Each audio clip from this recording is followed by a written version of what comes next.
In this video, I'll be showing you guys how to turn numbers in the complex plane into polar coordinates or phasor domain, where you have an r and a theta value. Now, has a lot of practical applications for electrical engineering and circuit analysis, so if you're here for that, you're in the right place. All right, what's a complex number? Well, a complex number has a real part and an imaginary part. Imaginary. And yes, the same number j is equal to I, which is the imaginary number of the square root of 1. And yeah, math is really weird. I have no idea how the square root of -1 even got into electrical engineering. But this is how it is, and this is what a complex number is, right? A real number with an imaginary number. And j just is equal to 1. Different fields of math and physics and engineering will use j over I instead. So maybe I should have turned this into j. All right, how do you plot a number on the complex plane? Okay, this right here is the complex plane where j is on the y-axis or the vertical axis, and any real number is on the horizontal axis. Well, if you have a number 3 minus, say 3 plus j2, you would look at the real part, which is 3. You would find 3 on the real part of your graph, and you would find 2 on the imaginary portion of your graph. And then you would just plot a point right here. So this point right here represents the complex number 3 plus j2.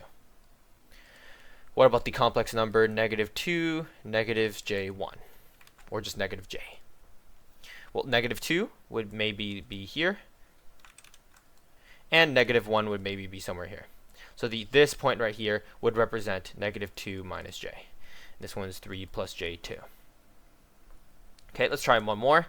Let's try 5 minus 4j, or j4. Try j -3. Different color this time. 5 would maybe be here, and -3 would maybe be here. So this point right here would be 5 minus j3, right? Now, here's the thing about phasor domain. Phasor domain uses a radius value and an angle. Now, what does this r value stand for, and what does this angle stand for? Well, if you were to draw a line from the origin straight to your point, the length of this line determines r. And the angle the line makes with the positive x-axis, or the positive horizontal axis, is theta in this case. So how do you find r? Well, this is simply just a triangle. So the length from the distance from the origin to this point in the horizontal distance is 3, and the distance from the x-axis and the point, right, is 2.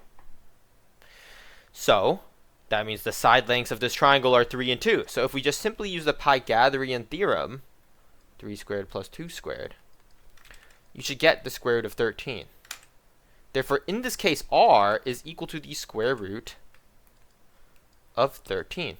Now, how do we find the angle? Well, we can just use the rules of tangents. So tangent of theta is equal to opposite over adjacent, correct?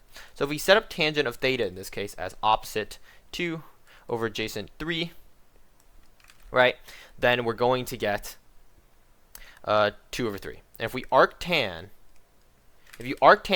a tangent function, you isolate the theta value. Therefore, we end up with arctan of 2 over 3 is equal to theta. And if we evaluate the arctan of 2 over 3, you should get 33.69 degrees. So 33.69 degrees is your theta value. And we turned the complex number 3 plus j2 into phasor domain, which is the square root of 13 with an angle of 33.69 degrees. Now, if you want the general formulas for this, it would look like so. So r would be equal to the square root of a squared plus b squared. And a and b are determined by a and j, b. Right? This is your format for the complex number. B is the imaginary part, A is the real part. And to find your theta value, let's go ahead and move this to the side. To find your theta value, you would simply take the arctangent of b over a. Now, negatives matter in this case. Okay, so if you had a minus j, if you had something like it, for example, 2 minus jb, j3, then a would equal 2 in this case, and b would equals negative 3, okay, because of the negative here. If you had a negative 2, then a would equal negative 2. So keep out for negatives when you are doing this formula and this formula. Now, negatives don't matter as much because you're squaring both the values, but for this, the negatives do matter. And let me tell you another thing.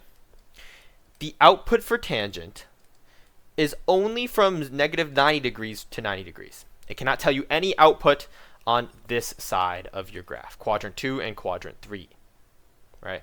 So anything past negative 90 degrees and past 90 degrees, well, your inverse tangent doesn't take that into account. So we're going to do a couple other things that I'm going to show you inside of my problems, in the problem set in this video, on how to find that. Let's go ahead and turn this into phasor domain. First things first, let's find r. So r is equal to the square root of a squared plus b squared. Now, we have negative numbers here. A is equal to negative 4 and b is equal to negative 3, correct? Well, the thing about this is that when you square these numbers, they'll become positive anyways, so we just have 4 squared plus 3 squared.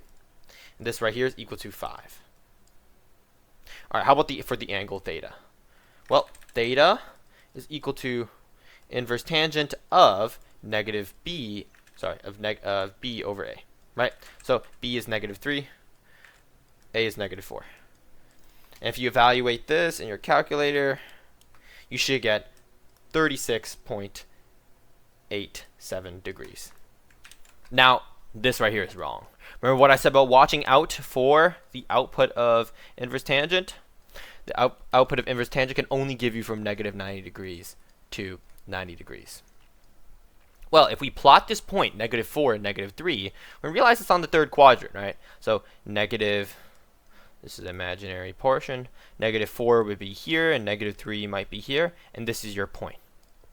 If you would draw a line from the point to the origin, and you try to form the angle from the positive x-axis to this line, well, this right here doesn't look very much like 36.87 degrees. It looks like this blue portion, this theta value, looks a lot, this angle looks a lot bigger than 36.87. Well, how do you solve for this? Here's the thing. Your 36.87 degrees is simply a parallel line with your actual real value that you're looking for. So 36.87 degrees is basically just if you flip this line over the x-axis and y-axis. So if you just flip this over the origin, you should get 36.87 degrees, right? Well, how would you find the real theta value of this green line now, your actual polar coordinate? Well, in order to find the real theta value, all you really need to do is subtract your angle that you got from tangent by 180, or the angle you got from tangent by, or add 180. Okay, both these values work. 180 just simply rotates this around in the clockwise direction, and adding 180 rotates this in the counterclockwise direction. So if I were to subtract 180, you should get negative 143.13 degrees. If I were to add 180, you should get 216.87 degrees. So both of these numbers work. All right, I'll stick with positive numbers since they're easier to work with. And this right here would be the polar coordinate for your imaginary, not imaginary, your complex number negative 4 minus j3. Now I'll just give you a hint.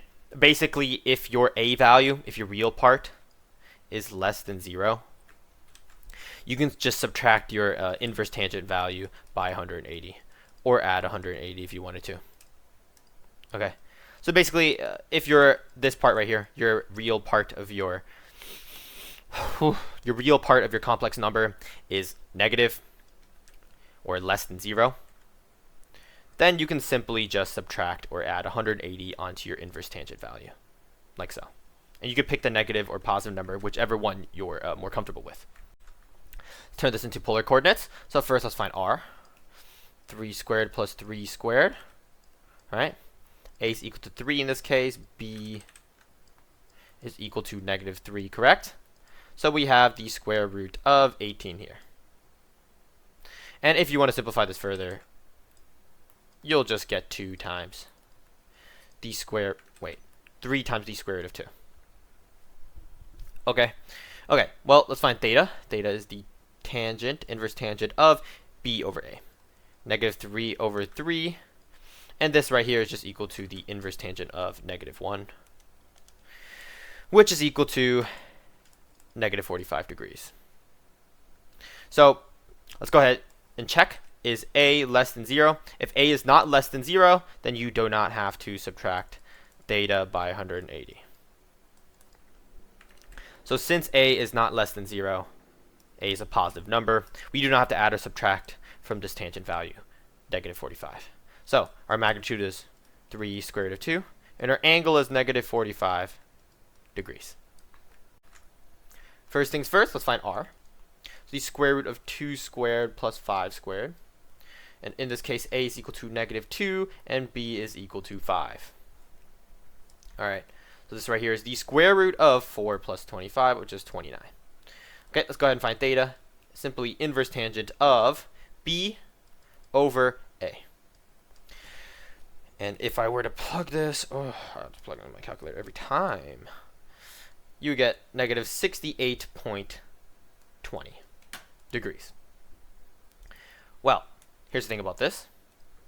A is less than 0. So we need to plus or minus 180 onto our angle we got from the inverse tangent function. So 168.2 degrees plus 180 degrees is equal to 1118 degrees. Alright. So this will be the angle that we're using for our polar coordinate. R was the square root of 29. And the angle is 111.8 degrees. So this guy right here is your polar coordinate. But hopefully that's all you really need to know. You know, rectangular coordinates to polar coordinates isn't too hard. The next video I'm going to be covering polar to rectangular. So it's going to be a little bit different, but it's not going to be as bad. All right.